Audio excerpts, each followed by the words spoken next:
control, that fragile illusion we build like a sandcastle on the edge of a rising tide.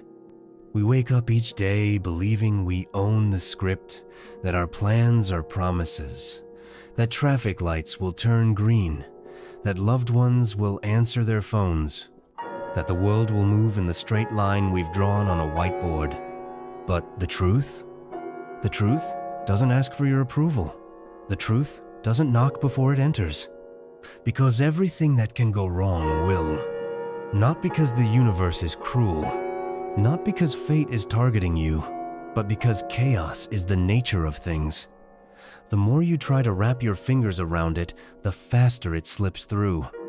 And still, we cling to it, this obsession with control. We write goals in perfect bullet points. We micromanage time. We schedule joy, contain grief, and armor up with planners and backup plans. And when life doesn't listen, when the floor disappears, we panic, as if something unfair has happened. But here's what they never told you. Control was never yours. It never was. What you had, what you still have, is the power to respond. Not to dominate the storm, but to stand inside it. To become something forged, not flattened. You see, we were taught to chase mastery over the external. But the masters, the real ones, they learned to command only one thing: themselves. Think of the mother who loses her child and somehow stands up again to speak peace. The soldier in war who cannot predict the next bullet but trains every morning with relentless precision. The man betrayed, the woman abandoned, the child who sees the world collapse and still chooses love instead of vengeance. These are not accidents of strength.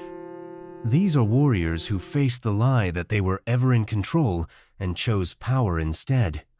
Because control begs for certainty, power lives in uncertainty. It's a subtle difference, but it changes everything.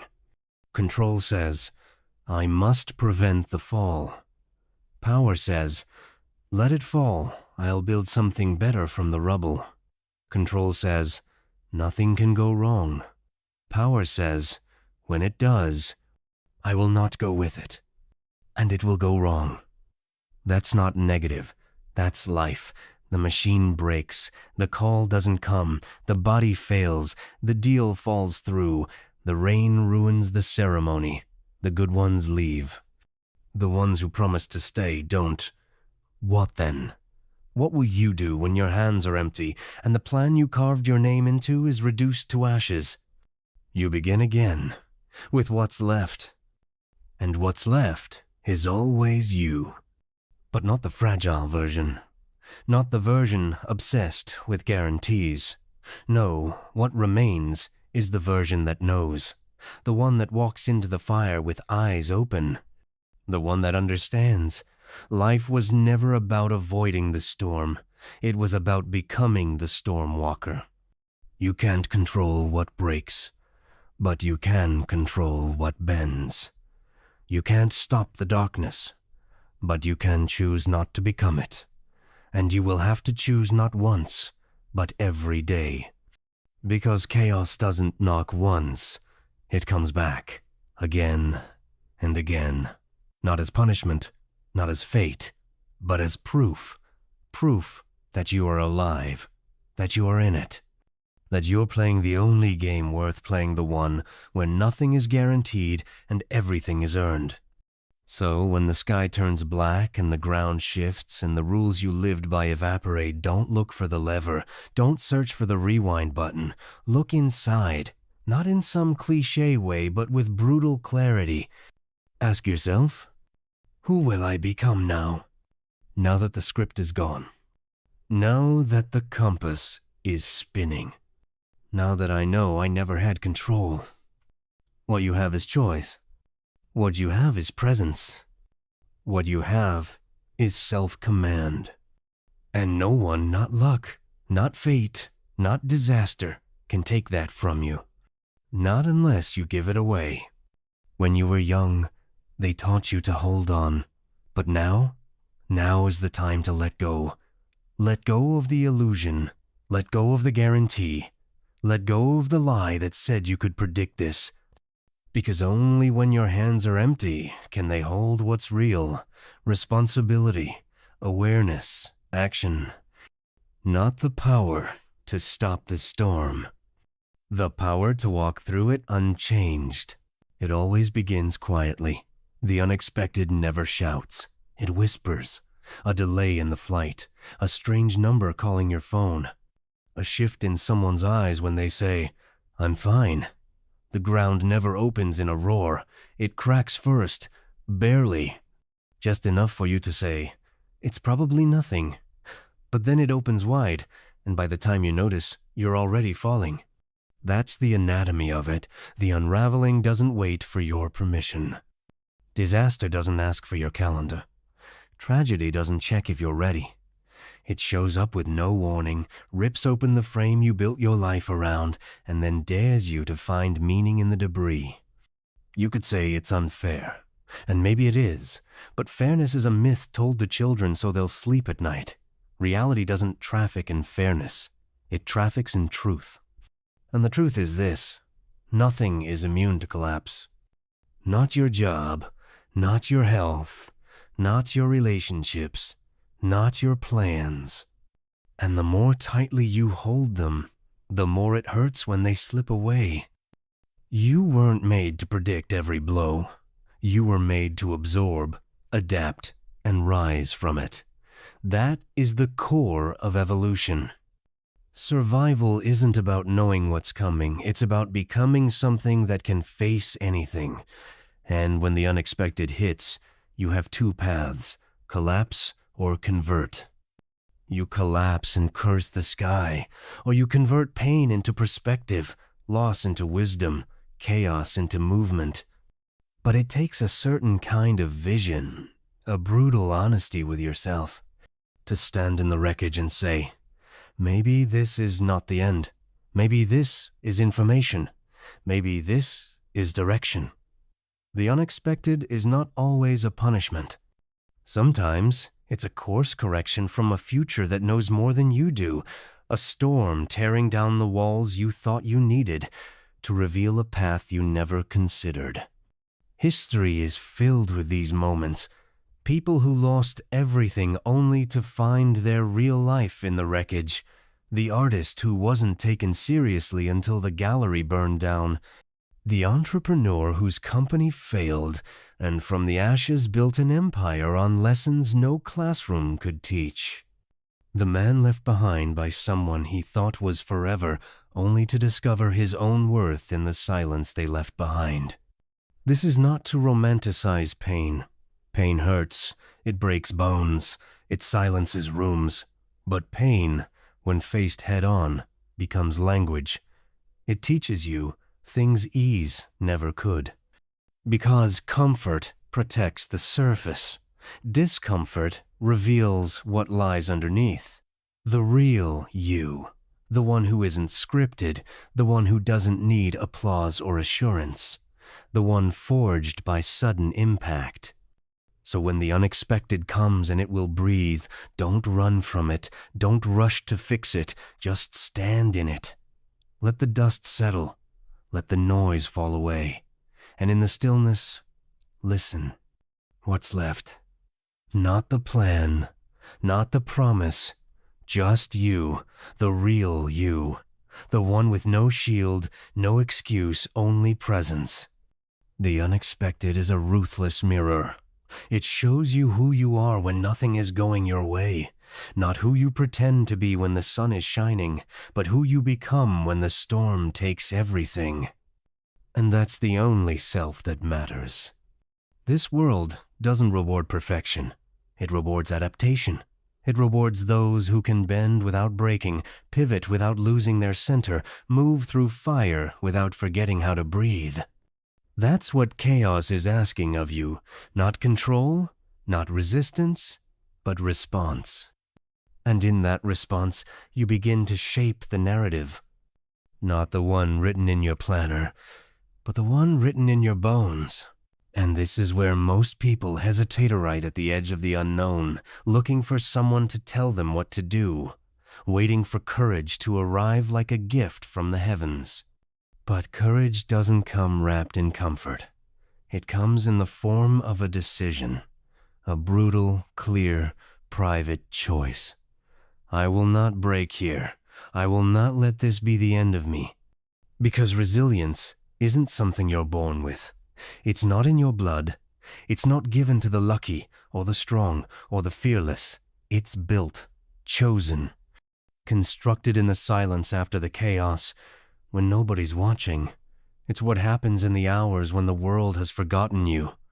When you've failed and you're still bleeding and you still choose to stand. You make that choice once and it hurts. You make it again and it starts to solidify. Then one day, you realize you're not who you used to be. Not because life got easier, but because you got harder to kill. More dangerous. Not to others, but to despair. To self-doubt. To that voice that says you can't. It doesn't matter how many times life knocks you flat. What matters is that somewhere inside you, there's a voice that says, not like this. Not quietly. Not with your soul asleep. You don't get to dictate the storm, but you get to define your stance. And that is power. Look at history's survivors. Look at those who should have broken and didn't. Not the celebrities. Not the heroes in the spotlight. Look at the ones who buried their families and still made breakfast the next morning. The ones who lost their homes and kept reading to their children by flashlight. The ones who had every reason to give up but didn't. Why? Not because they weren't hurting, but because they decided that pain would not write their ending. They chose discipline over drama, motion over mourning. They knew grief could stay, but it would not lead. That kind of strength isn't loud. It doesn't post itself online. It's quiet, relentless, private. It's the daily decision to continue even when no one is clapping. Especially then. Resilience isn't a shield that protects you from pain. It's the spine that keeps you standing in it. It's how you stop negotiating with the world for peace and instead become peace inside yourself. You don't need the situation to calm down. You need to rise up. The world is not going to hand you an easier path, but it will, again and again, hand you the opportunity to decide, who am I now?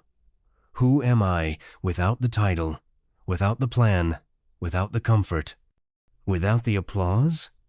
And if you answer that question honestly, if you face it with no filters and no fiction, you begin to build something unshakable, not perfect, not invincible, but durable, capable. Because the truth is, you were never supposed to be protected from the fire. You were supposed to walk through it, let it burn away everything false, everything weak, everything that was never really yours. And from that fire, you emerge not flawless, not untouched, but true.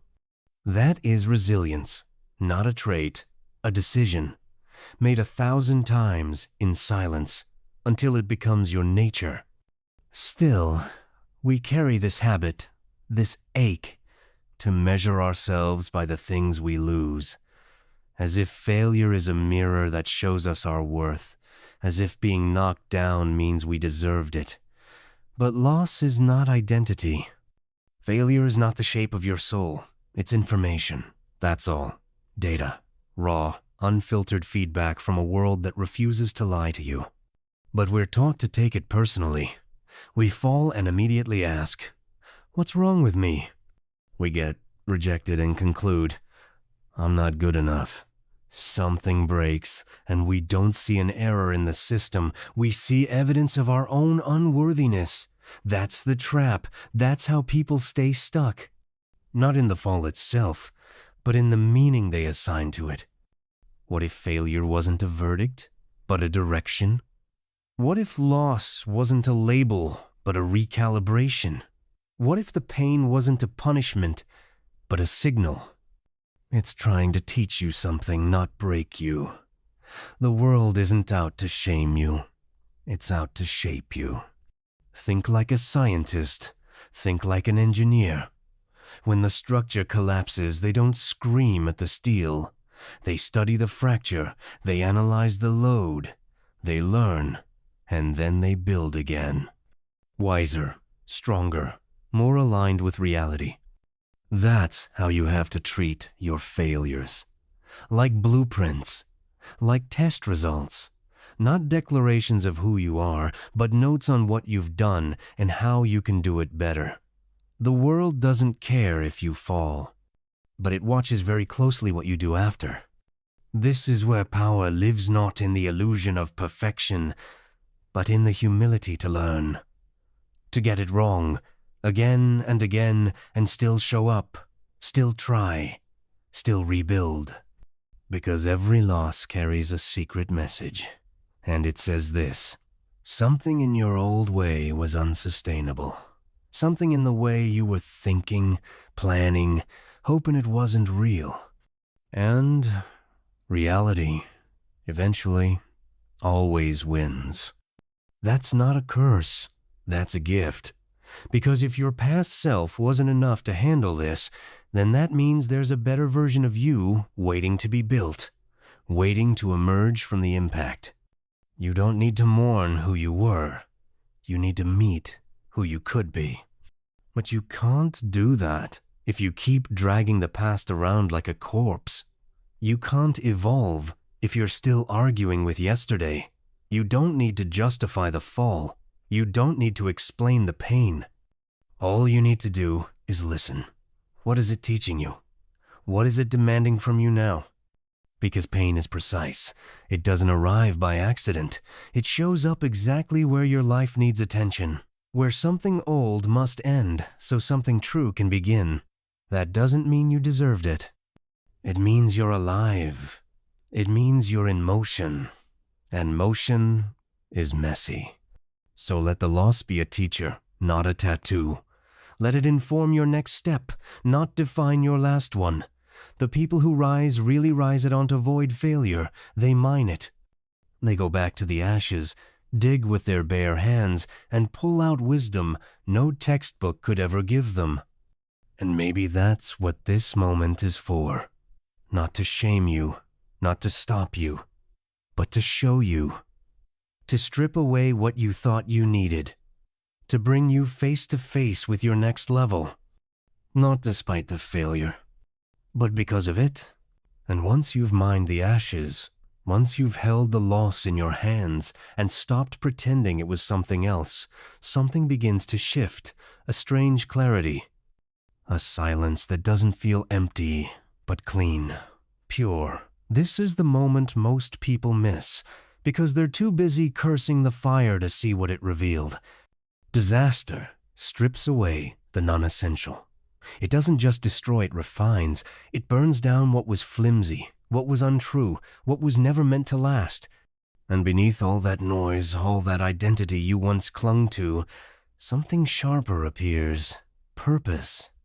Not the kind you write in a 5-year plan, not the kind you decorate your profile with, but the kind that doesn't ask for applause, the kind born in wreckage, the kind that wakes up in you after everything else is gone.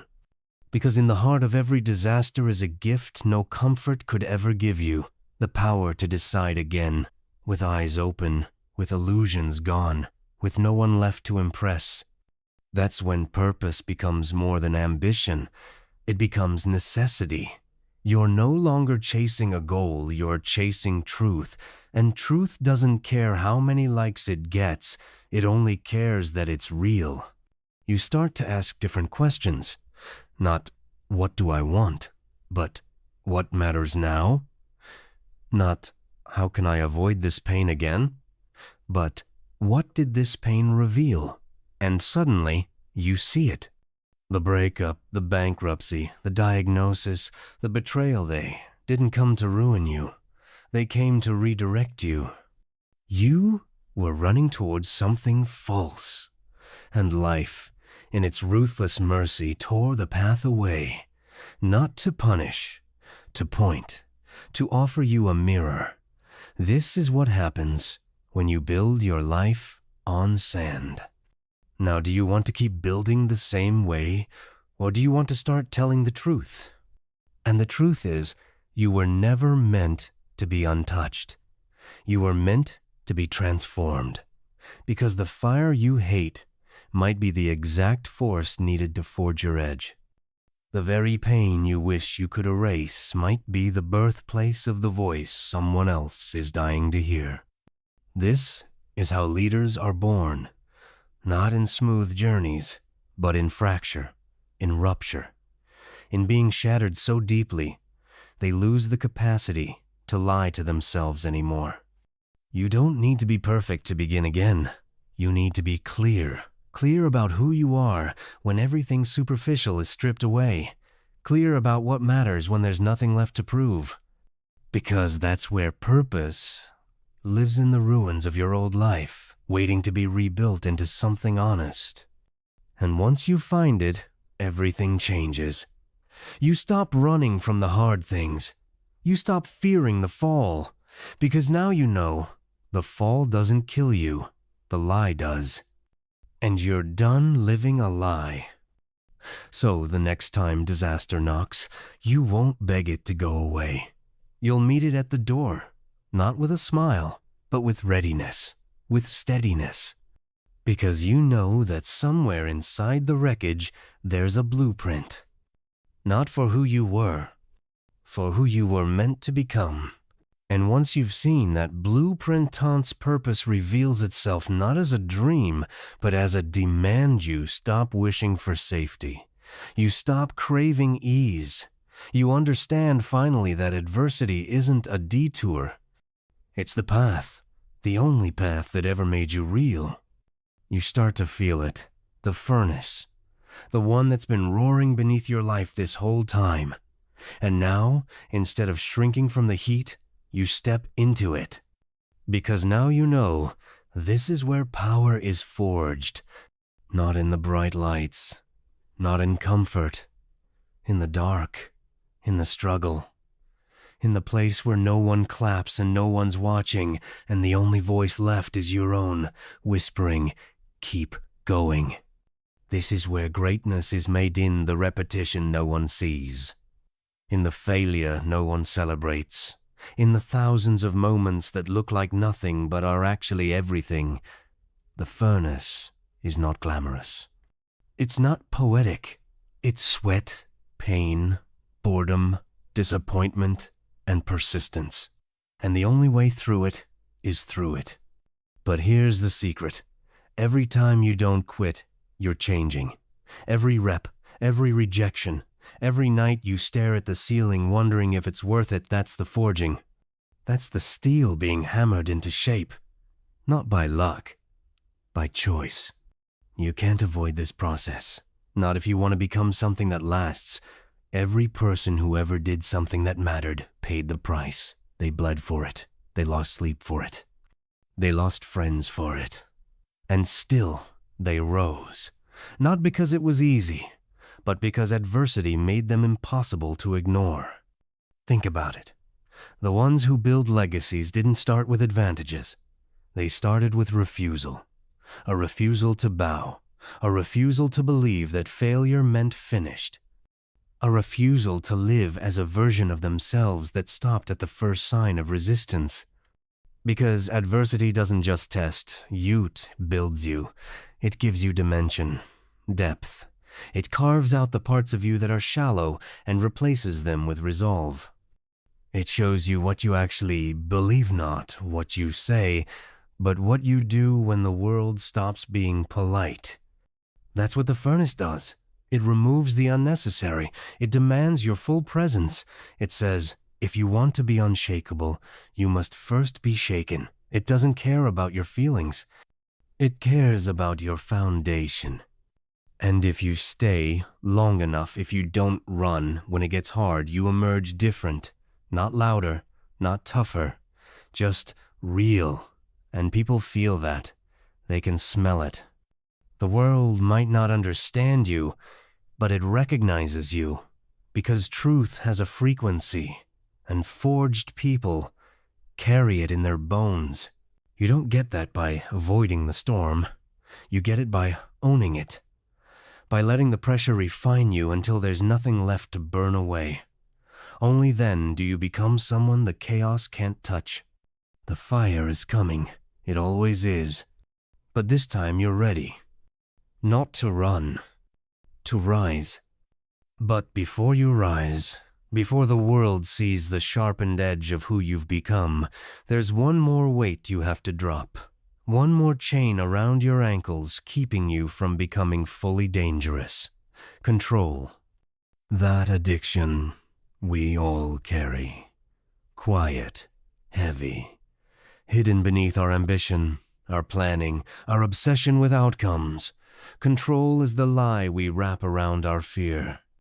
Because if we can just predict it, manage it, hold it still, maybe we won't get hurt again. Maybe we won't lose again. But you will. You will lose again. You will be hit in ways you didn't see coming, and the more control you try to grab onto, the harder it will hurt when it slips, because it always slips. That's the nature of this life. Fluid, wild, disobedient to your plans. And still we cling, as if holding tighter will make the storm behave. It never will. Control feels safe, because it gives us the illusion that we're steering the ship. But safety is not the goal. Freedom is. And freedom begins the moment you stop trying to command the waves and start learning how to move with them, not as a victim, as a force. Think of the surfer. She doesn't curse the sea for its chaos. She studies it, feels it, times it, and then rises not to stop the wave but to ride it. Think of the martial artist. He doesn't meet force with force. He pivots, redirects, uses the energy against itself. That is not weakness. That is mastery. The strongest people aren't the ones who grip the tightest. They're the ones who let go of what was never theirs to begin with. They don't waste energy trying to control the uncontrollable. They focus everything on what is theirs. Their breath, their focus, their response.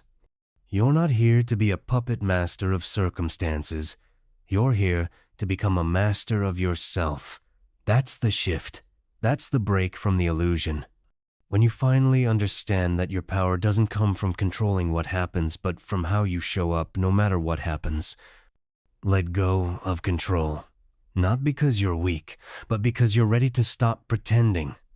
Because you'd rather walk into the unknown with both hands free than stay shackled to a script that was never yours to begin with.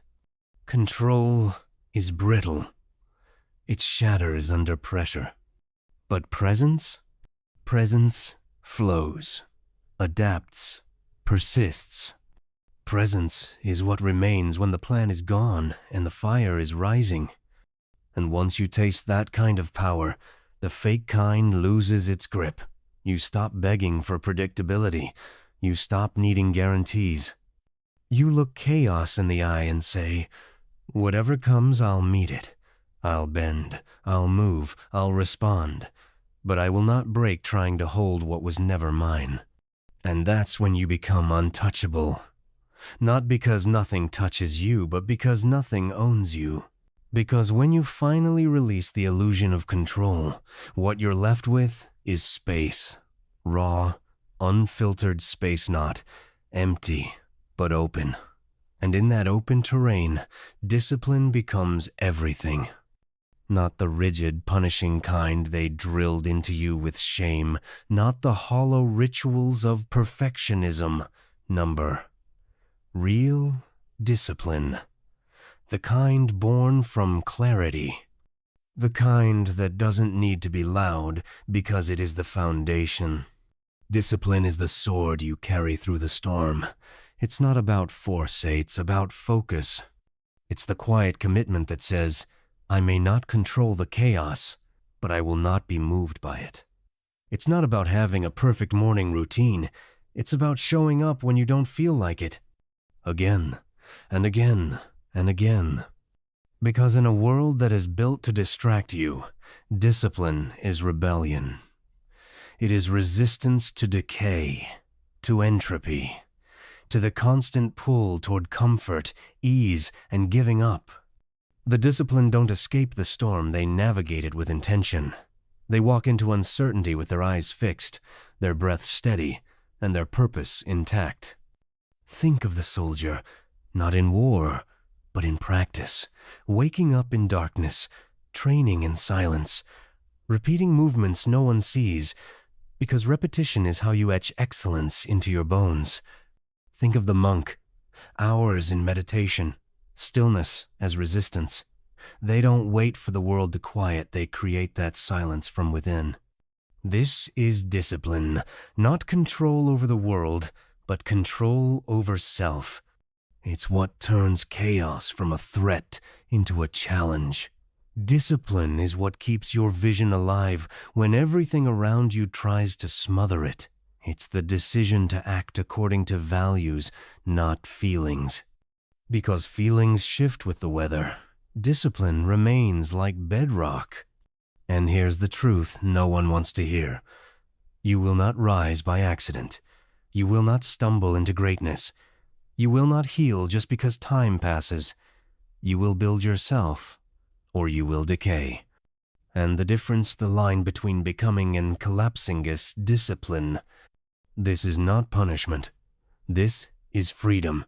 The kind of freedom that says, no matter how hard it gets, I will not betray myself.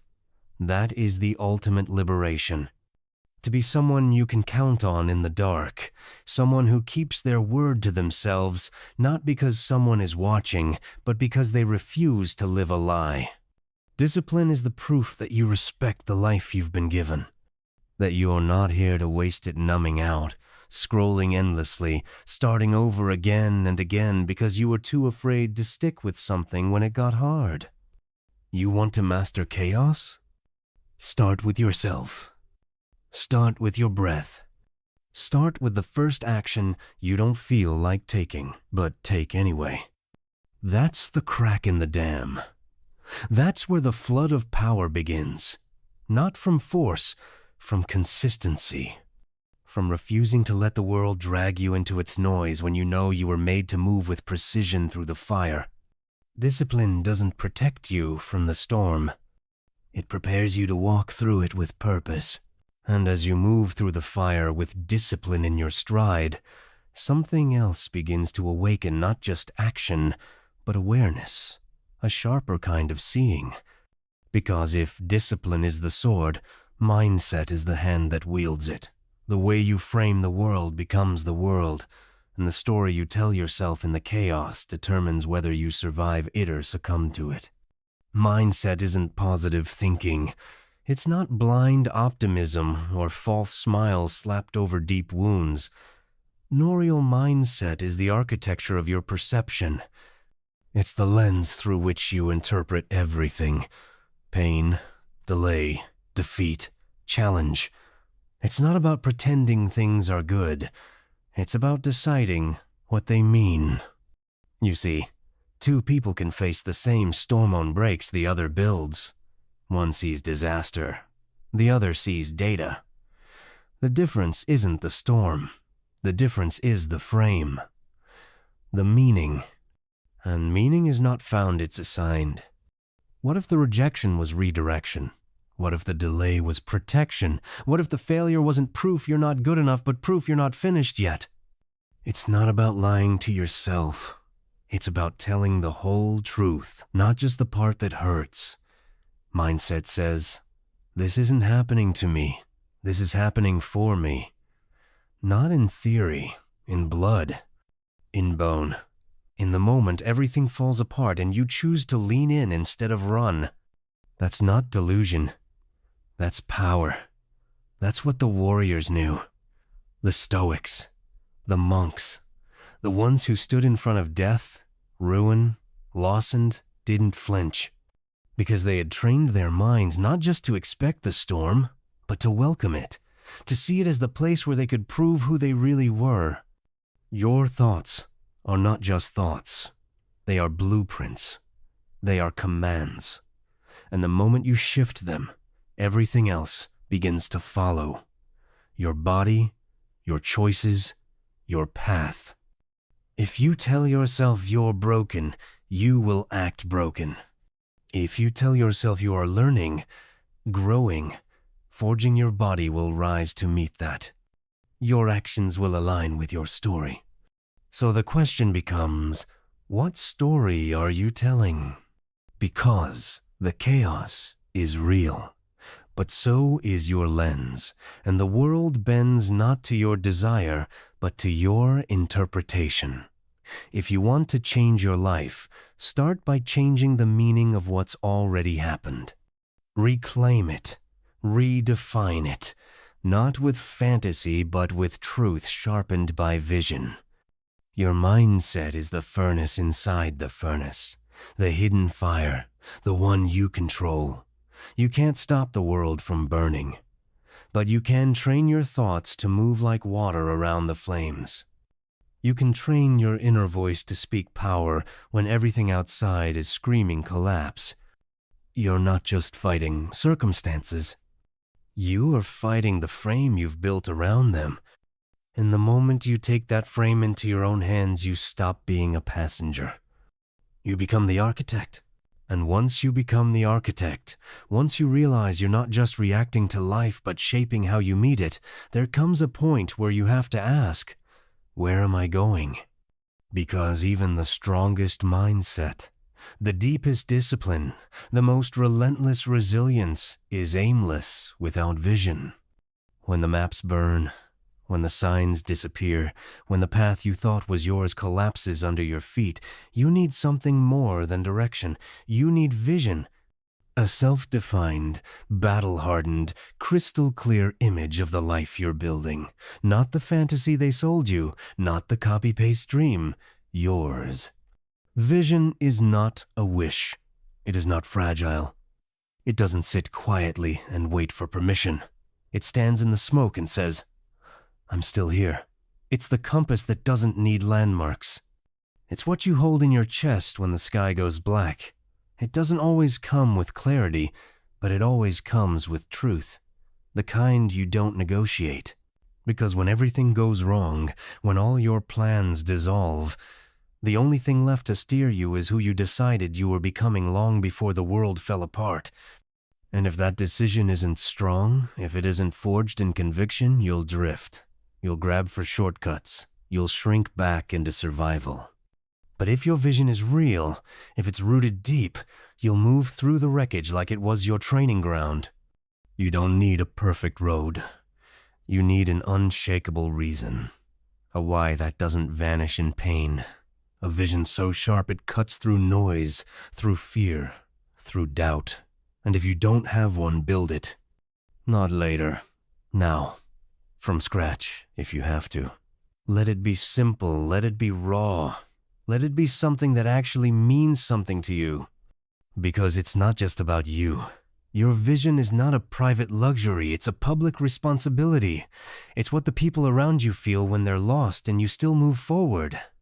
It's the fire that burns so steady in you that others start to believe they can light their own. Think of the rebels who sparked revolutions, the leaders who stood alone until others followed. They didn't wait for the world to tell them it was possible. They saw it, long before it made sense, long before it was safe. That's what vision does. It becomes a beacon. And when you have one, you stop chasing validation. You stop needing to be understood. You stop wasting energy on battles that don't lead toward where you're going. You move with ruthless clarity. You act with violent patience. And maybe that's what you need most right now, not answers, not security, but the courage to see again, to imagine again. Not like a child chasing fantasy, but like a builder ready to raise something sacred from the ruins. When the maps are gone, vision becomes the map. When the world forgets you, vision reminds you who you are. When the storm takes everything, vision says, you still have something left. Now build with it. Because when you begin to build with what's left, when your hands are scraped and your soul is raw, you're faced with one final, brutal truth. Life is not fair. It never was, and it never will be. Fairness is a story we were told to soothe the sting of chaos. But the storm doesn't care about fairness. It doesn't check credentials. It doesn't reward the deserving or punish the wicked on schedule. Some people will lie and win. Some will love and lose. Some will give everything and be forgotten. And the moment you keep asking, why me? You've already surrendered your power. Because fairness is not the question. Ownership is.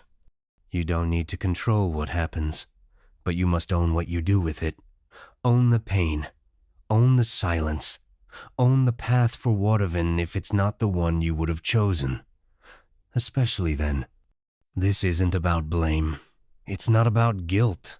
It's about refusing to hand over the pen to a world that doesn't know your name. Because if you don't write your story, someone else will. And they'll write you small. They'll write you broken. They'll write you as someone who couldn't take the heat. And you'll nod, not because it's true, but because you never fought for your version. Owning your story doesn't mean pretending it's pretty. It means you stand in front of it, all of it, and say, this is mine. This is what shaped me. This is what I bled for. And I will not waste it by hiding. You don't need to justify your scars. You need to integrate them. Make them part of your voice, your fuel, your edge.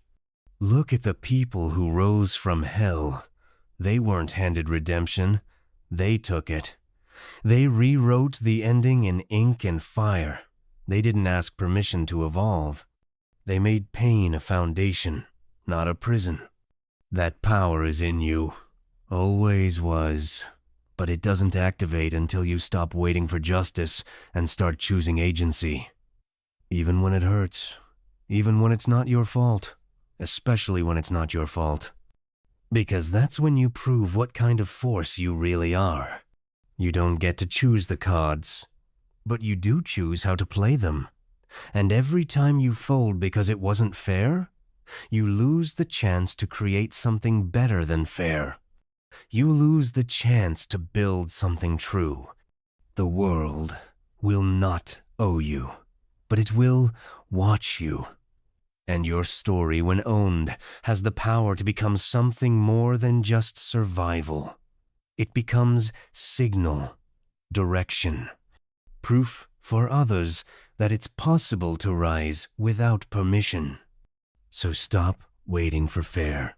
Stop waiting for the apology that won't come, the break you didn't get, the understanding that never arrived. Own it all, not because it was right, but because it's yours. And that makes it sacred. And once you've owned it, all the pain, the loss, the mess, the rage, the rebuild, something changes. Not outside, not in the world, in you. The storm no longer feels like an intruder. It feels like home. Not because it's warm, not because it's kind, but because you've learned how to stand inside it without flinching. You're no longer looking for shelter. You are the shelter. This is where the journey leads. Not to a calm sea, but to a calm soul. A stillness that doesn't require the world to behave. A fire that doesn't need to scream to burn. You become the kind of person who doesn't panic when the sky darkens because you've lived through worse. You've been broken and rebuilt. And you no longer confuse peace with safety. You know peace is earned. Forged, practiced. You walk through chaos like it owes you nothing because it doesn't. You walk through it anyway, not to conquer it, but to honor the strength you found inside it. You stop performing strength, and you start embodying it. No more pretending, no more proving. Just movement, just presence, just truth. People will see the fire in your eyes and ask where you got it. They won't know it came from the nights you thought you wouldn't make it, from the days you wanted to disappear but didn't, from the moments you screamed alone and still got up, That fire doesn't come cheap, but it stays. It stays because you earned it. It stays because you built it with nothing but your breath and your will. You don't need the world to make sense. You are the one who gives it meaning. You don't need guarantees. You don't need applause. You don't need control. You need clarity. You need conviction. You need the truth that nothing outside of you has the final say.